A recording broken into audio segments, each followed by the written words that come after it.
My name is Mirabel Mendez. I'm 62 years old.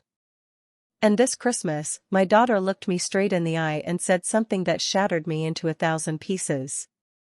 Mom, we're spending Christmas at my mother-in-law's place. You can just stay home. Stay home. Like I'm some old piece of furniture they don't know what to do with anymore. Like I'm an inconvenience. Like the woman who gave birth to her, who raised her, who sacrificed everything for her happiness doesn't deserve to sit at a Christmas table surrounded by family.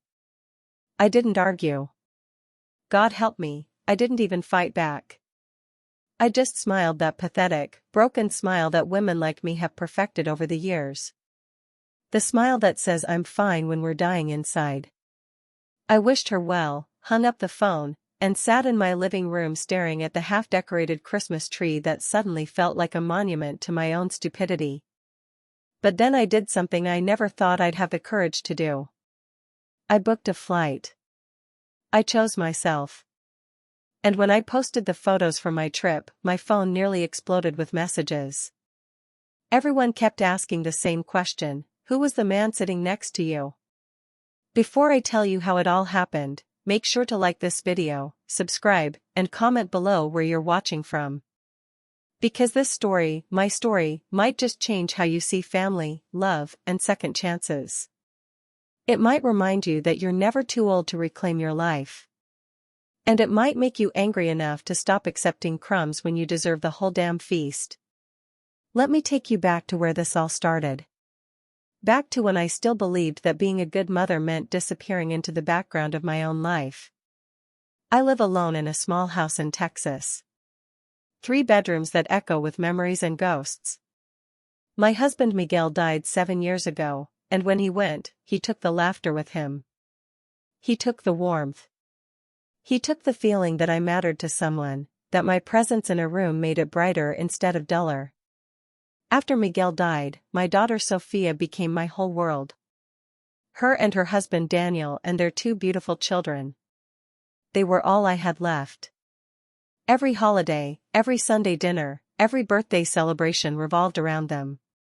I lived for those moments when my house would fill up with noise again, when I could cook for people I loved, when I could pretend that I wasn't just killing time until I died. Christmas was always our special time. From the day after Thanksgiving until New Year's, my house transformed into something magical.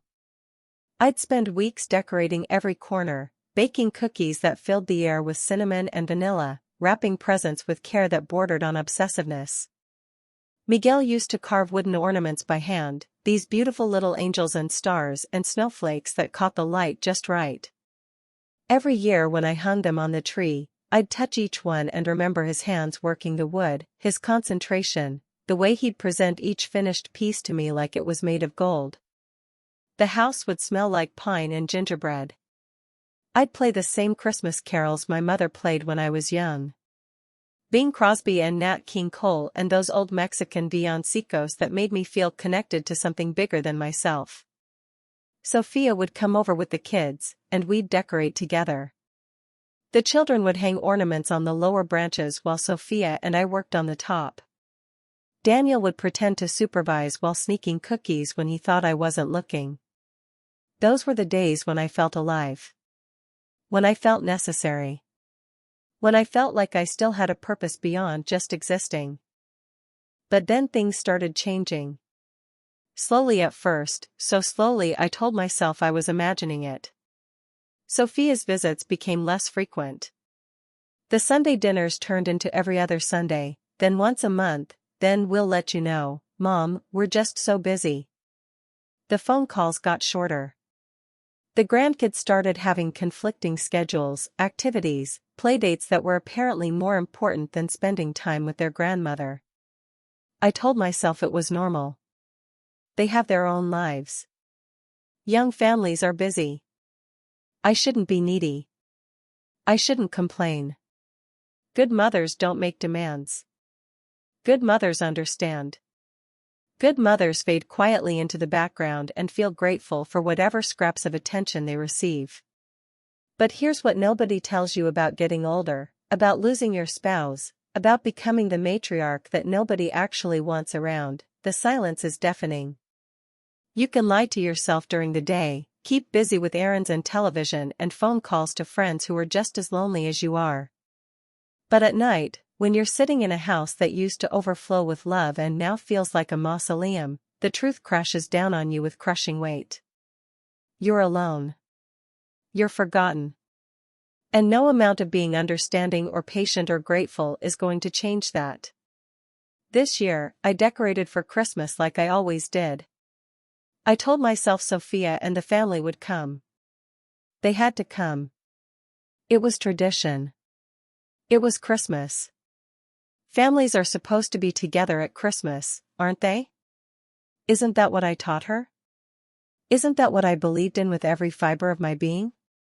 I bought presents for everyone. I planned the menu, the same one I'd made for 30 years. Tamales and pozole and bacalao, Miguel's favorite rosca de reyes, the special hot chocolate with cinnamon sticks that the kids loved. I cleaned the house until it sparkled. I washed the good china and the crystal glasses we only used for holidays. I pressed the Christmas tablecloth that had belonged to Miguel's mother. Every ornament I hung on that tree was hung with hope. Every light I strung was strung with expectation. Every cookie I baked was baked with love that had nowhere to go. And then, 1 week before Christmas, I called Sophia to ask what time they'd be coming over on Christmas Eve. The pause on the other end of the line should have told me everything I needed to know. That hesitation, that intake of breath, that moment where I could practically hear her searching for the right words to break my heart gently. "Mom," she said, and her voice had that carefully modulated tone people use when they're about to deliver bad news they don't want to take responsibility for. "We're spending Christmas at Daniel's mother's place this year." I felt something crack inside my chest. Actually felt it, like a physical breaking. "Oh," I said, because what else could I say? "Well, maybe I could come with you? I could bring some dishes, help out, spend time with the kids." "Mom, no. It's going to be just Daniel's family this year. His mother specifically asked for it to be intimate. Just her kids and grandkids. You understand, right? It'll be easier for everyone this way. Easier for everyone. Everyone except me, apparently. Everyone except the woman who spent the last week preparing for a Christmas that was never going to happen. You can just stay home," she continued, and those words, God, those words felt like knives. "Maybe we can come by on the 26th or something. We'll see how the schedule works out. Stay home. Stay home alone while my only daughter celebrates with another family. Stay home with my decorations and my empty table and my stupid, foolish hope that I still mattered." "Of course, honey," I heard myself say in that bright, fake voice I hated. "That's fine. You have a wonderful time. Give everyone my love. Thanks for understanding, Mom. You're the best. I'll call you on Christmas Day, okay?" She hung up. Just like that. And I sat there holding the phone, staring at my reflection in the darkened television screen, and I didn't recognize the woman looking back at me. When did I become this person? This pathetic, grateful for crumbs person who accepted being discarded without even a fight? I looked around my living room. The tree lights blinked cheerfully, mocking me. The stockings hung by the fireplace, each one carefully embroidered with names: Sophia, Daniel, the grandchildren, Miguel's stocking that I couldn't bear to take down even though he'd been gone for 7 years. The nativity scene on the mantel. The poinsettias on every surface. The Christmas village I'd painstakingly set up on the side table, with its little shops and ice skaters and lampposts glowing with warm light. All of it, every single piece of it, was for a celebration that wasn't going to happen. For people who weren't coming. For a family that had moved on without me. I started to cry. Not the gentle, pretty crying you see in movies. The ugly, gasping, soul-destroying crying that comes from a place so deep and dark you didn't even know it existed inside you. I cried for Miguel, who would have never let this happen. I cried for the grandmother I thought I'd be, the one surrounded by a loving family instead of being shoved aside. I cried for all the years I'd spent putting everyone else first, believing that self-sacrifice was the same thing as love. But most of all, I cried because somewhere along the way, I'd stopped mattering. I'd become optional. An obligation. A checkbox on someone's to-do list that could be easily unchecked when something more convenient came along. That night, I couldn't sleep. I walked through my house touching things. Miguel's favorite chair. The kitchen table where we'd shared thousands of meals. The photo album stacked on the bookshelf, full of memories that suddenly felt like lies. All those pictures of happy family gatherings, graduations, birthdays, holidays. Had Sophia been counting down the minutes until she could leave even then? Had I been fooling myself all along, thinking that my presence brought joy when really I was just tolerated? I made myself tea at 3 in the morning and sat at the kitchen table flipping through an old album. There was Miguel, young and handsome in his wedding suit, looking at me like I was the only woman in the world. There we were holding baby Sophia in the hospital, both of us exhausted and terrified and completely in love. Sophia's first day of school. Her quinceañera. Her college graduation. Her wedding day, where she'd cried and told me I was the best mother anyone could ask for. What happened? I whispered to the photos. When did I stop being enough? But the pictures had no answers. They just stared back at me, frozen moments from a past that felt increasingly irrelevant to my present. As the sun came up on what should have been a week of joyful preparation, I felt something shift inside me. The grief was still there, the hurt was still there, but underneath it all, something else was beginning to burn. Something that felt suspiciously like anger. Who did she think she was, dismissing me like that? I was her mother. I'd given her everything. I'd worked 2 jobs to pay for her education. I'd sat up with her through every illness, every heartbreak, every crisis. I'd been there for every milestone, every achievement, every moment she needed me. And now that I needed her, now that I was the one alone and hurting, she couldn't even spare me a seat at the Christmas table? And Daniel's mother? Oh, please. That woman who'd been lukewarm about Sophia from day one, who'd made passive-aggressive comments about keeping family traditions and how they used to do things. Now suddenly she was the important one? Now suddenly her intimate family gathering was more valuable than the woman who'd actually raised Sophia? I slammed the photo album shut and stood up so fast my chair scraped across the floor. Enough. Enough of this. Enough of shrinking myself to make everyone else comfortable. Enough of accepting whatever scraps they threw my way and being grateful for it. Enough of staying home. I walked to my bedroom and pulled open the closet. In the back, behind the winter coats I rarely wore, was my old suitcase. The one Miguel and I had used for our honeymoon to Acapulco 40 years ago. It was covered in dust, the wheels squeaked, but it was still good. Still functional. Like me. I dragged it out and threw it on the bed. Then I found my passport in the drawer where I kept important documents. I'd renewed it 2 years ago in a fit of optimism, thinking maybe Sophia would invite me on a family vacation someday. It had been wishful thinking then. Now it was going to be salvation. I opened my laptop, my hands shaking with something that wasn't fear anymore. It was determination. It was rage. It was the feeling of a woman who'd spent 62 years playing by everyone else's rules and was finally ready to write her own. I typed in Christmas vacation packages for seniors. Pages of results flooded the screen. River cruises. European tours. Caribbean resorts. Adventures I'd never even considered because I'd always assumed I'd be spending holidays with family. One tour caught my eye, a European Christmas, 8 days in Germany and Austria. The photo showed a Christmas market glowing with lights, people laughing over mugs of glühwein, snow falling gently on cobblestone streets that looked like they'd been pulled from a fairy tale. It was expensive. It was impulsive. It was leaving in 3 days, which barely gave me time to pack and prepare. It was perfect. My finger hovered over the Book Now button. A lifetime of responsible behavior screamed at me to stop. That's too much money. That's too spontaneous. What if Sophia changes her mind? What if they need you? What if something happens and you're not here? But another voice, one I'd been suppressing for too long, whispered, what if you finally do something for yourself? What if you stop waiting for permission to live your own life? What if you choose yourself for once? I clicked the button.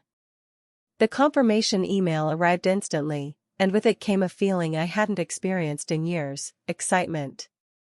Pure, uncomplicated, thrilling excitement. I was going to Europe. I was going to spend Christmas surrounded by beauty and wonder instead of sitting alone in my overdecorated house waiting for a phone call that might never come. I didn't tell Sophia. Why would I? She'd made it clear my plans weren't her concern. Instead, I threw myself into preparation with an energy that surprised me. I pulled out my winter clothes, ordered new boots online with rush shipping, dug through my jewelry box for the nice pieces I'd been saving for special occasions that never materialized. Every moment I spent packing was an act of rebellion. Every sweater I folded was a middle finger to the idea that I should just accept being cast aside. Every time doubt crept in, I reminded myself of Sophia's words, "You can just stay home." Well, I wasn't staying home. Not anymore. The morning of my flight, I woke up at 4 a.m. buzzing with nervous energy. I triple-checked my passport, my tickets, and my luggage. I called a car service to take me to the airport because the last thing I needed was to ask Sophia for a ride and have her try to talk me out of going. As the car pulled away from my house, I looked back at the Christmas lights still twinkling in my windows. Let them twinkle. Let the neighbors wonder where I was. Let Sophia drive by on the 26th with her obligatory visit and find an empty house. The airport was chaotic. Families everywhere, stressed parents with screaming kids, couples holding hands and consulting boarding passes, elderly people being pushed in wheelchairs by patient relatives. I watched them all with a strange detachment. Once upon a time, that had been me and Miguel, excited for some adventure together. Then it had been me helping Sophia navigate her first solo flights. Now it was just me, alone in the crowd, and somehow that felt more honest than pretending I had people waiting for me at home.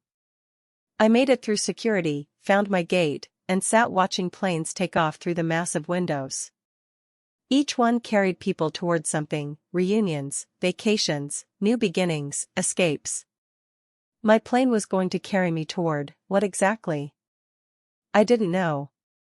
But it had to be better than spending Christmas staring at my phone waiting for Sophia's guilty phone call. When they called my boarding group, I gathered my carry-on and joined the line. The gate agent scanned my ticket and smiled. "Enjoy your trip to Munich, Mrs. Mendez." Munich. God, when was the last time anyone wished me well on anything? When was the last time someone smiled at me like I was doing something worth celebrating instead of something to be tolerated? I found my seat, a window seat, because I'd paid extra, because why not, because if I was doing this I was doing it right, and settled in. The seat next to me was still empty. I half hoped it would stay that way. I wasn't ready to make small talk with strangers. I wasn't ready to explain why a 62-year-old woman was flying to Europe alone at Christmas. But then, just as they were about to close the cabin door, a man appeared in the aisle. He was probably around my age, maybe a bit older, with silver hair and kind eyes behind wire-rimmed glasses. He checked his boarding pass, looked at the seat number above my head, and smiled apologetically. "Excuse me, I believe I'm next to you." I stood to let him pass, and as he settled into his seat, I caught a glimpse of his hands. They were weathered, strong, the hands of someone who worked with them. They reminded me painfully of Miguel's hands. We did the awkward dance of strangers in close quarters, adjusting armrests, stowing bags, avoiding eye contact while being hyper-aware of each other's presence. I pulled out a book I'd brought, more as a shield than anything else. The plane pushed back from the gate. The safety demonstration played. The engines roared to life. And as we lifted off the ground, as Texas fell away beneath us and the sky opened up above us, I felt something shift in my chest. I was doing it. I was actually doing it. I was choosing myself. First time in Europe? I turned to find the man next to me looking at me with genuine curiosity, not the invasive kind but the kind that suggested he actually cared about the answer. No, I said. Miguel and I, my late husband, we went to Spain for our 20th anniversary. But this is my first time going alone. Why did I tell him that? Why did I offer that vulnerability to a complete stranger? He nodded thoughtfully. My wife passed away 3 years ago. This is my first Christmas traveling without her. She always wanted to see the Christmas markets in Germany.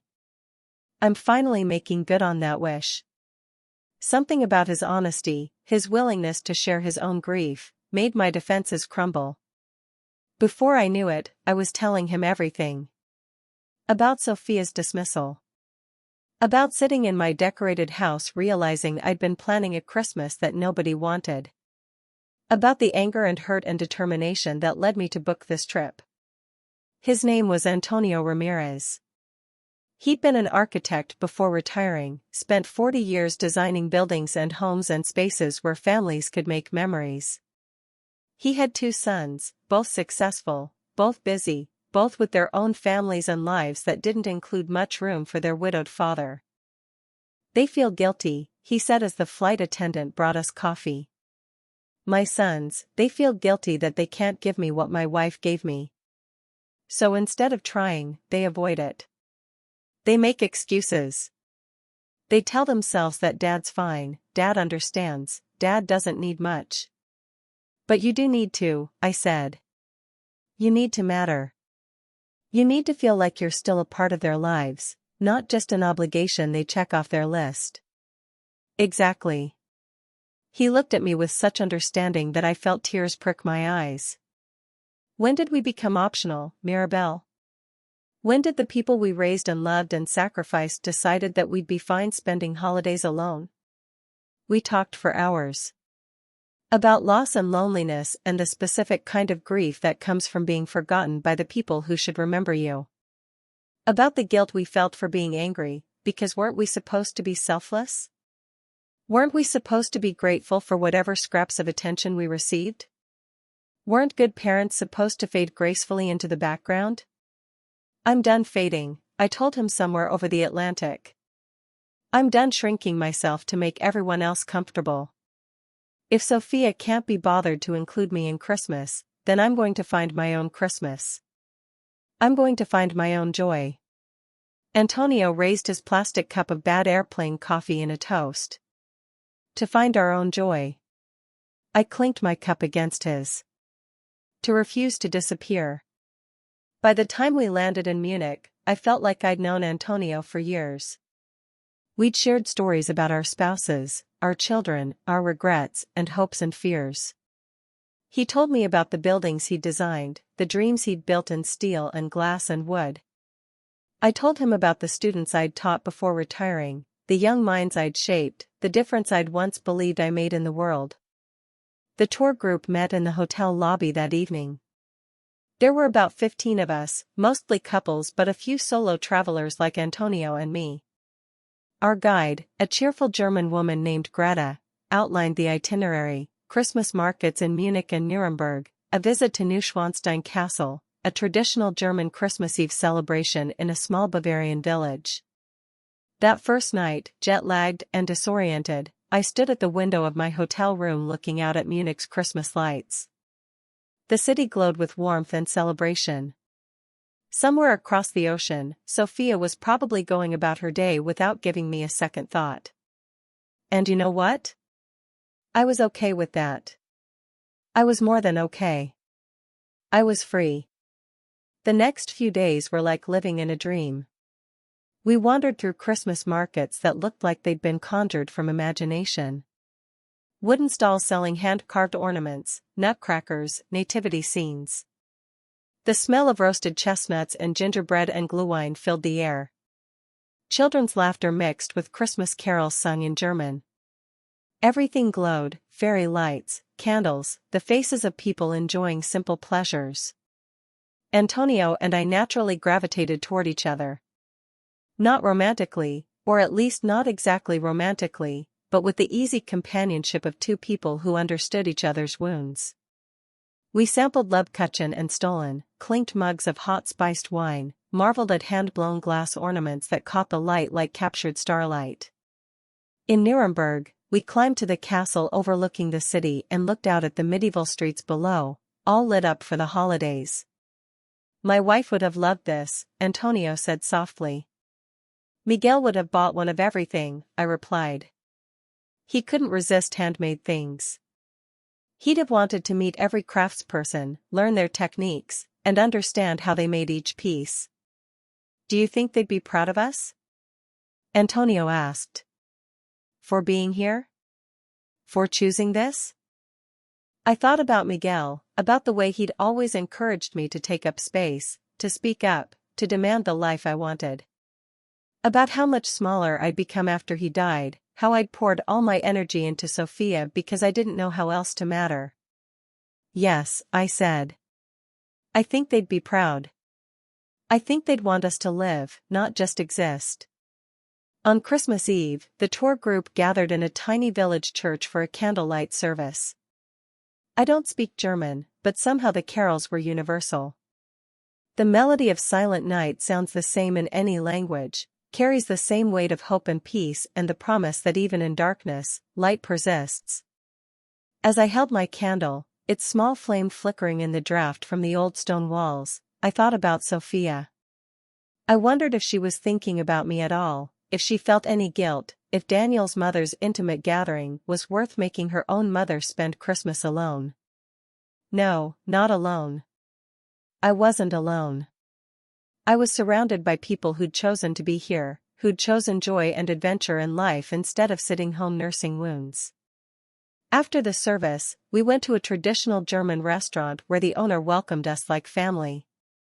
Long wooden tables, platters of food served family style, strangers becoming friends over shared meals. Antonio sat across from me, and at some point during the evening, when everyone was laughing and singing and someone was teaching us a German drinking song, he caught my eye and smiled. Not a sad smile, not a grateful smile, but a genuinely happy smile. And I realized I was happy too. For the first time in 7 years, maybe longer, I was purely, simply, uncomplicatedly happy. I pulled out my phone and took a photo. Antonio with his arm around one of the other tour members, both of them holding up mugs of beer and grinning. The restaurant glowing with warmth behind us, Christmas decorations everywhere, my face in the corner of the frame actually smiling a real smile. I captioned it, "Sometimes the best company comes when you stop waiting for an invitation." And then, with only a moment's hesitation, I posted it to Facebook.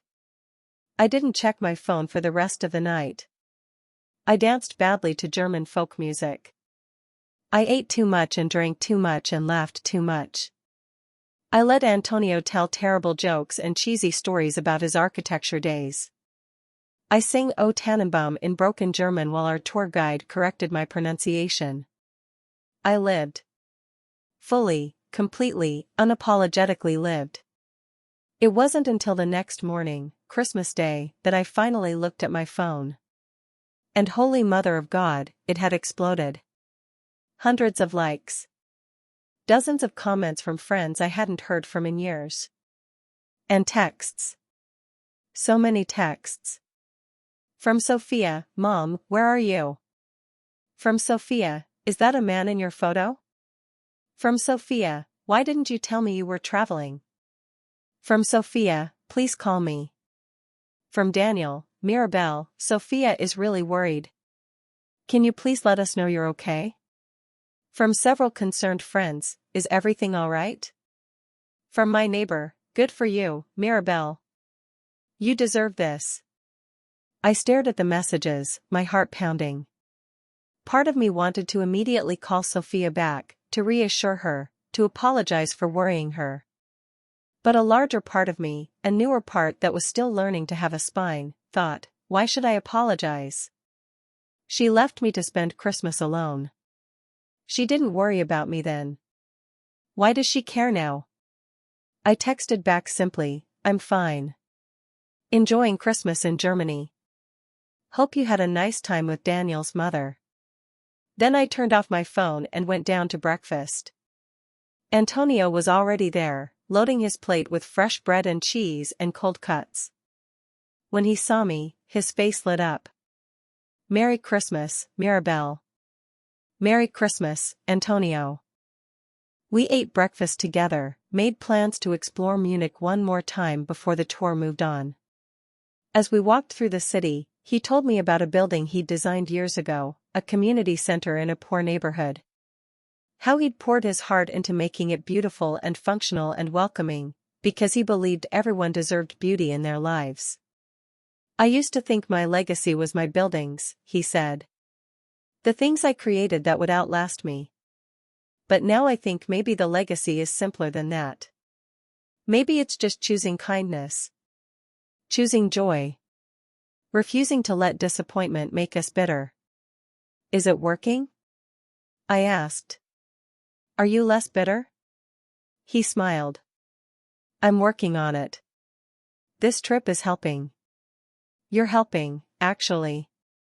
Talking to someone who understands, who's been through similar losses, it makes me feel less alone. You make me feel less alone too, I admitted. And less guilty for being angry. You have every right to be angry. So do you. We stopped at a bridge overlooking the river. The water was gray and cold, moving steadily toward wherever the water goes. People passed by us, busy with their own lives and concerns. The city hummed with post-Christmas energy. What are you going to do when you get home? Antonio asked. I don't know, I said honestly. I suppose I'll have to have a conversation with Sophia.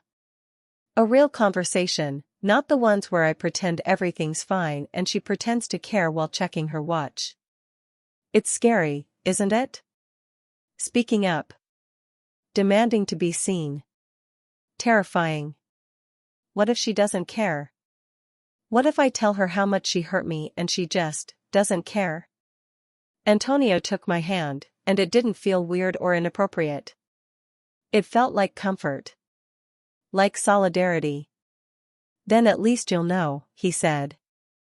At least you won't spend the rest of your life wondering what would have happened if you'd been brave enough to tell the truth. We spent the rest of the week traveling through Germany and Austria. We saw Neuschwanstein Castle rising from the mist like something from a fairy tale. We walked through Rothenburg Obeder Tauber, a medieval town so perfectly preserved it felt like stepping back in time. We attended a concert in Vienna where the music was so beautiful I cried. And through it all, Antonio was there. Not hovering, not smothering, just present. A friend who'd become dear to me in the way that sometimes happens when two wounded people find each other at exactly the right moment. On our last night, the tour group had a farewell dinner. Greta made a toast thanking everyone for being wonderful travelers. Several people shared their favorite memories from the trip. When it came to me, I stood up, my hands shaking slightly. I came on this trip because I was running away, I said. I was hurt and angry and I needed to prove to myself that I still mattered. That my life wasn't over just because my family didn't want me around for Christmas. The table had gone quiet. Antonio was watching me with encouraging eyes. But what I found was so much more than just an escape. I found beauty, joy, and kindness from strangers. I found friendship. I looked at Antonio. I found courage. I found out that I'm stronger than I thought I was. That I don't need someone else's permission to live fully. That I can choose myself, and that's not selfish, it's survival. Several people were dabbing at their eyes. Greta was beaming at me. So thank you, I continued. Thank you for welcoming me. Thank you for reminding me that family isn't always blood. Sometimes it's the people who show up for you, who see you, who remind you that you're worth seeing. The applause felt like absolution. That night, I exchanged contact information with Antonio. Email addresses, phone numbers, social media accounts. Promises to stay in touch that I actually meant to keep. Will you be okay? He asked as we stood in the hotel lobby for the last time. Going home to whatever conversation is waiting for you? I will, I said. Because even if it goes badly, even if Sophia can't or won't understand, I know now that I'll be okay. I survived losing Miguel. I survived being cast aside. I survived this trip that terrified me. I can survive anything. He hugged me, and it felt like hugging an old friend. You're remarkable, Mirabel Mendez. So are you, Antonio Ramirez. The flight home was long and exhausting. I slept fitfully, dreaming of Christmas markets and cobblestone streets and Antonio's kind face.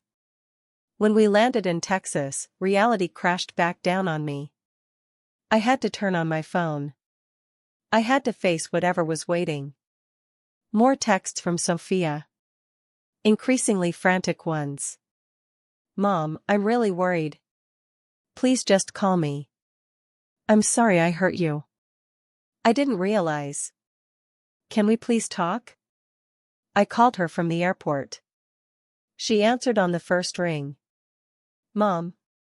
Oh my God, finally. I've been so worried. You've been worried? The words came out sharper than I intended, but I didn't try to soften them. You've been worried for a week? I've been worried for months, Sophia. Worried that I don't matter to you anymore. Worried that I'm just an obligation you check off your list when it's convenient. Worried that the daughter I raised somehow turned into someone who thinks it's okay to tell her widowed mother to just stay home on Christmas. Silence on the other end. Then, Mom, No. Let me finish. I spent 7 years after your father died shrinking myself to fit into the corners of your life. Making myself smaller so I wouldn't be an inconvenience. Being grateful for whatever crumbs of attention you threw my way. And it almost destroyed me, Sophia. It almost made me forget that I'm a person with feelings and needs and the right to demand better treatment from the people who claim to love me. I do love you, she whispered, and she was crying now. I'm so sorry, Mom. You're right. I've been terrible. I've taken you for granted and I've been selfish and I'm so sorry. Part of me wanted to forgive her immediately, to soothe her tears, to fall back into the pattern of making her feel better at my own expense. But I'd come too far for that. I need more than sorry, I said. I need you to actually see me. To include me in your life not because you feel guilty but because you genuinely want me there. I need you to stop treating me like I'm some old woman whose feelings don't matter. I'm your mother, but I'm also a person. A person who deserves respect and consideration and actual love, not just the obligatory kind. You're right. Sophia was full on sobbing now. You're absolutely right. Mom, can I please come over? Can we talk in person? I want to make this right. I need to make this right. I closed my eyes, exhausted from travel and emotion and years of holding everything in. Tomorrow, I said. Come over tomorrow. Bring the kids. And Sophia? Don't come because you feel guilty. Come because you want to. Come because you're ready to actually listen. Otherwise, don't bother. I hung up before she could respond. My neighbor picked me up from the airport. You look good, she said as I loaded my suitcase into her trunk. Rested. Happy. I feel different, I admitted. Like I finally remembered who I am underneath all the roles I've been playing. When I got home, my house looked the same but felt different. The Christmas decorations were still up, a bit dusty now, slightly wilted. But instead of making me sad, they made me feel powerful. I'd decorated this house for a celebration that never happened, but I'd found celebration anyway. On my own terms. In my own way. I didn't take the decorations down. Not yet. Let them stay up as a reminder. The next day, Sophia came over with Daniel and the kids. She looked terrible, exhausted, her eyes puffy from crying. The children ran to hug me like they always did, and I held them tight, breathing in their little kid smell of shampoo and candy. We sat at my kitchen table, the same table where I'd cried over those photo albums just 2 weeks earlier. Sophia held a cup of coffee she wasn't drinking, her hands wrapped around it like she needed something to hold on to. I don't know when I became this person, she started. This selfish, thoughtless person who could hurt her own mother and not even realize how badly. Daniel's mom has been putting pressure on us for years to spend more time with her, and I gave in. I took the easy way out. And I told myself you'd understand, that you wouldn't mind, that you'd be fine. But you didn't ask if I'd be fine, I said quietly. You just assumed. You decided for me that I'd be okay spending Christmas alone. I know. And that's inexcusable. She finally looked up at me, and I saw genuine remorse in her eyes.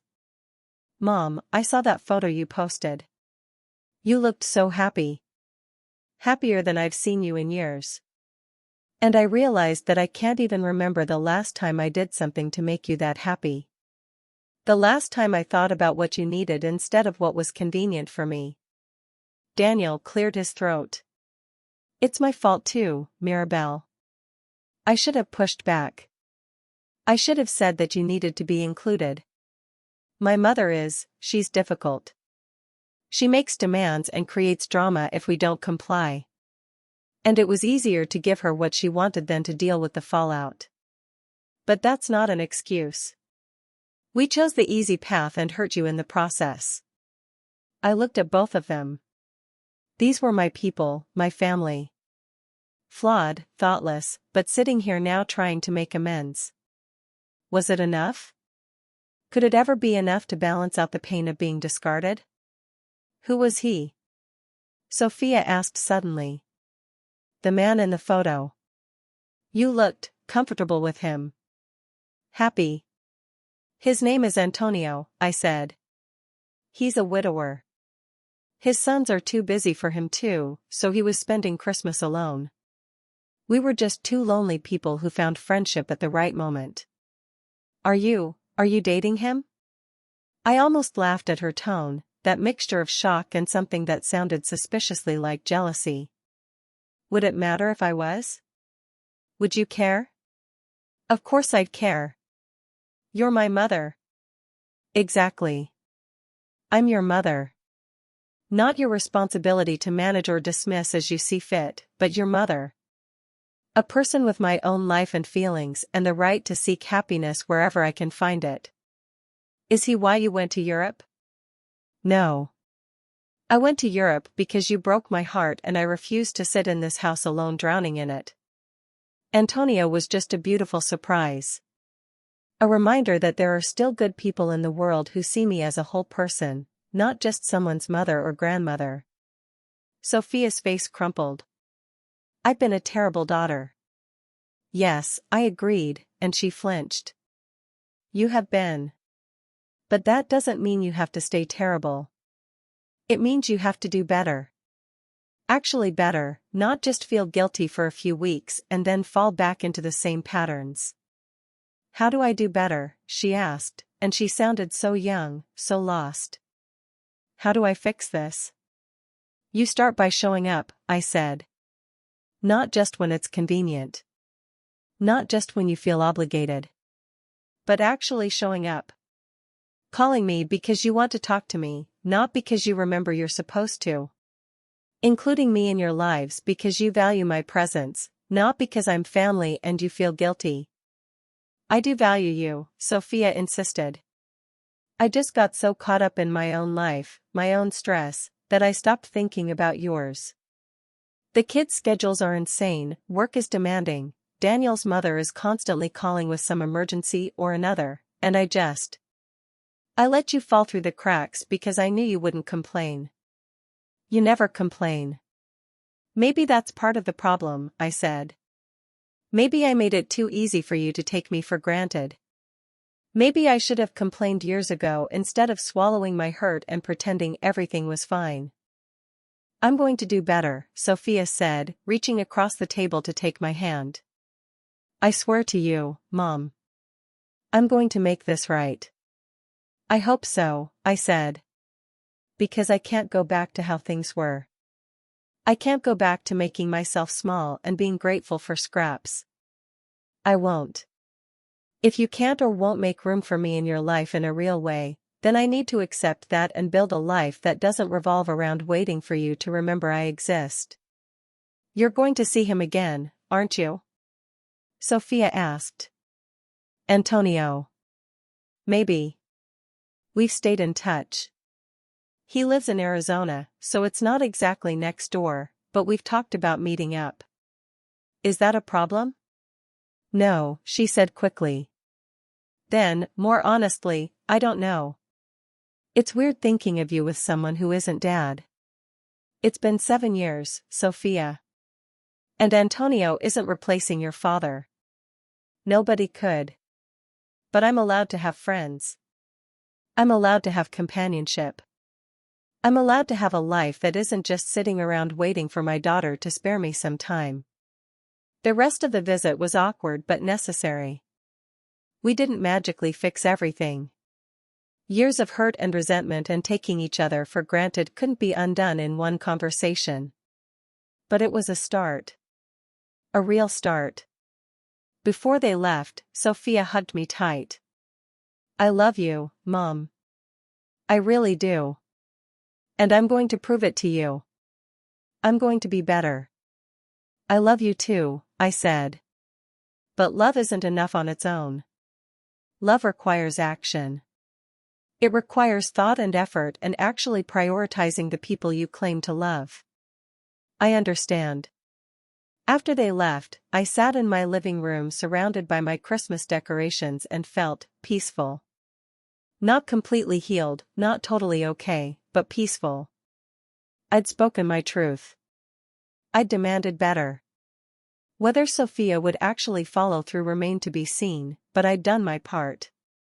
I'd stopped enabling her bad behavior by accepting it silently. That evening, my phone rang. Antonio. How did it go? He asked. It went, I said. We talked. She apologized. Whether things actually change remains to be seen. And how do you feel? Exhausted. Relieved.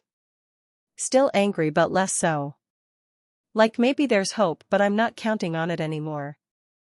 That sounds healthy, he said. Realistic hope instead of desperate hope. How are you? How was your homecoming? Quiet, he admitted. My sons called on Christmas. Both of them. Brief calls, but they called. I think they felt guilty seeing their old man on social media having more fun than they were. I laughed. Good. Let them feel guilty. Maybe it'll motivate them to do better. Maybe. Listen, Mirabelle, I was thinking, there's a music festival in Santa Fe in February. Nothing as grand as Europe, but it might be nice. Would you want to come? We could get separate rooms, keep it all proper and platonic, but I'd enjoy the company. My heart skipped. I'd like that. I'd like that a lot. Good. It's a date. A friend's date. A friend's date, I agreed, smiling. Over the next few weeks, something shifted. Sophia actually did start showing up. Not perfectly, not without occasional backsliding, but she tried. She called me just to chat, not because she needed something. She invited me to the kids' activities. She asked my opinion on things. Small gestures, but they added up. One Sunday, she came over alone, without Daniel or the kids. "I need to tell you something," she said over coffee at my kitchen table. "I talked to my therapist about what happened. About how I treated you." "You're seeing a therapist?" "I started a few months ago." "Work stress, mostly." Or so I thought. Turns out I have a lot of stuff to unpack about family and guilt and trying to please everyone and ending up pleasing no one. "That's good," I said carefully. "That you're getting help." She helped me understand something. I was so terrified of becoming like Daniel's mother, overbearing, demanding, manipulative, that I swung too far the other way with you. I told myself I was respecting your independence, giving you space, not being needy. But really I was just neglecting you.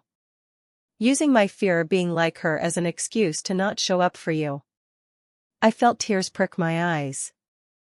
That's a very mature realization. "I have a lot of work to do," Sophia continued. "On being a better daughter. On setting boundaries with Daniel's mother without taking it out on you. On actually showing up for the people I love instead of just assuming they'll always be there." "I'll always be your mother," I said.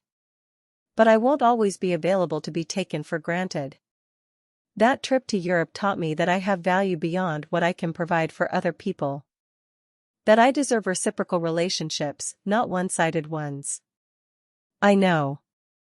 And I'm grateful you learned that, even if it took me being awful for you to figure it out." We talked for hours that day. Really talked, not the surface-level check-ins we'd been doing for years. She told me about her struggles with work-life balance, her fears about being a good mother, her frustrations with Daniel's family. I told her about my loneliness after Miguel died, my terror of becoming irrelevant, my anger at feeling invisible. It wasn't a magic fix. But it was real. It was honest. It was the foundation for something better. Antonio and I went to Santa Fe in February. We stayed in separate rooms like he'd promised, spent our days listening to music and our evenings talking over dinner. Our friendship deepened into something I couldn't quite name. Not romance, exactly, though there was affection. Not just friendship, though that was part of it. Maybe it was a partnership. Companionship. Two people who'd survived loss and loneliness and come out the other side determined to live fully. What would our spouses think? I asked him one night as we walked through the plaza after a concert. About us. About this. "I think my Rosa would be happy I'm not sitting home feeling sorry for myself," he said. "I think she'd like you. You have the same fire she had, the same refusal to accept less than you deserve. Miguel would have liked you too. He always appreciated people who built things, who created beauty. We're building something, aren't we? Not a romance, necessarily, but something valuable. A friendship that honors what we've lost while embracing what we've found." "I like that," I said. Building instead of just surviving. When I got home from Santa Fe, Sophia and the kids were waiting at my house. They'd decorated for Valentine's Day, paper hearts and red streamers and a homemade banner that said, "We love Grandma." "We wanted to surprise you," Sophia said, looking nervous. "To show you that we're serious about making you a priority." The kids ran to me with handmade cards. My grandson had drawn a picture of me on an airplane with the words, "Grandma is brave" in crayon. My granddaughter had made a coupon book, good for one movie night, good for one baking day, good for one sleepover. I cried. Not sad tears, but grateful ones. Hopeful ones. "Thank you," I said, hugging them all. "This means everything." It wasn't perfect. There were still moments when Sophia got too busy, when the kids' schedules took priority, when I felt forgotten. But the difference was she noticed now. She apologized. She made amends. She tried. And I kept trying too. Trying to speak up when I felt hurt instead of swallowing it. Trying to build a life that wasn't dependent on my daughter's attention. Trying to stay open to new experiences and friendships and possibilities. Antonio and I kept traveling together. Nothing too extravagant, weekend trips, music festivals, a cruise to Alaska that summer. People assumed we were a couple, and we let them. It was easier than explaining the complicated truth, that we were two people who'd found each other in the wreckage of loss and built something neither of us had been looking for. The following Christmas, Sophia invited me to her house for the holidays. "I want you there, Mom." Not out of guilt or obligation, but because Christmas doesn't feel right without you. "What about Daniel's mother?" I asked. "She'll be there too. And it might be awkward, but that's okay. You're both important to us, and we're going to figure out how to make it work for everyone." It was awkward. Daniel's mother made passive-aggressive comments about some people who get to travel the world while others stay home and help with the grandchildren. I smiled sweetly and told her about Munich's Christmas markets until she changed the subject. But my family was there. My daughter was trying. My grandchildren climbed all over me and begged for stories about my trips. And when Sophia raised her glass for a toast, she looked right at me. "To my mother," she said, and her voice was thick with emotion. "For teaching me that happiness isn't given, it's chosen. For showing me that it's never too late to demand better. For refusing to disappear even when we made it easy for you to do so. I'm sorry for the pain I caused you, and I'm grateful for the second chance you've given me." To Mom. To Grandma, the kids echoed. Everyone clinked glasses, even Daniel's mother, though she looked like she'd swallowed something sour. I caught Sophia's eye across the table and smiled. A real smile. A smile that said, "I see you trying, and I appreciate it, and we're going to be okay." That night, after everyone had gone home and I was back in my own house, Antonio called. "How was Christmas number 2?" he asked. "Better," I said. "Not perfect, but better." "How was yours?" "Surprisingly good. Both my sons came to visit. They even stayed for more than an hour." "Progress." "Progress," I agreed. "That's all we can ask for, isn't it? Not perfection, just progress." Speaking of progress, Antonio said, and I could hear the smile in his voice. "I found this river cruise in Portugal for next spring. Wine country, historic towns, supposedly spectacular. Interested?" "Always," I said without hesitation. I'm always interested in the next adventure. Because that's what I'd learned. That's what that terrible Christmas and that spontaneous trip to Europe had taught me. Life doesn't wait for permission. Happiness doesn't come from making yourself small enough to fit into other people's plans. Joy is something you choose, something you pursue, something you demand for yourself. I'm 62 years old. My husband is gone. My daughter nearly broke my heart. But I'm still here. I'm still living. I'm still choosing myself, again and again and again. And if you're watching this, if you've made it this far in my story, I want you to ask yourself, when was the last time you chose yourself? When was the last time you demanded better from the people who claim to love you? When was the last time you refused to stay home when life told you to? Because here's what I know now, you're never too old to reclaim your life. You're never too old to demand respect. You're never too old to book that flight, take that trip, make that friend, start that adventure. When my daughter told me to stay home, I could have accepted it. I could have sat in my decorated house and nursed my wounds and told myself it was fine. I understood, good mothers don't make demands. But I didn't stay home. I got on a plane. I found friendship and joy and proof that I still mattered. I found myself again. And you can too. So if this story touched your heart, if it made you think about your own relationships and choices and the ways you've made yourself small to accommodate other people, do me a favor. Like this video. Subscribe to this channel. Comment below and tell me where you're watching from, and tell me one way you're going to choose yourself this year. Because your life matters. Your happiness matters. You matter. Don't wait for an invitation to live fully. Don't wait for permission to demand better. Don't wait for someday or next year or when things calm down. Choose yourself. Today. Right now. This moment. Book that trip. Have that conversation. Set that boundary. Make that friend. Take that chance. Stop staying home when you deserve to be out in the world living. I'm Mirabel Mendez. I'm 62 years old. And I refuse to disappear. Will you join me?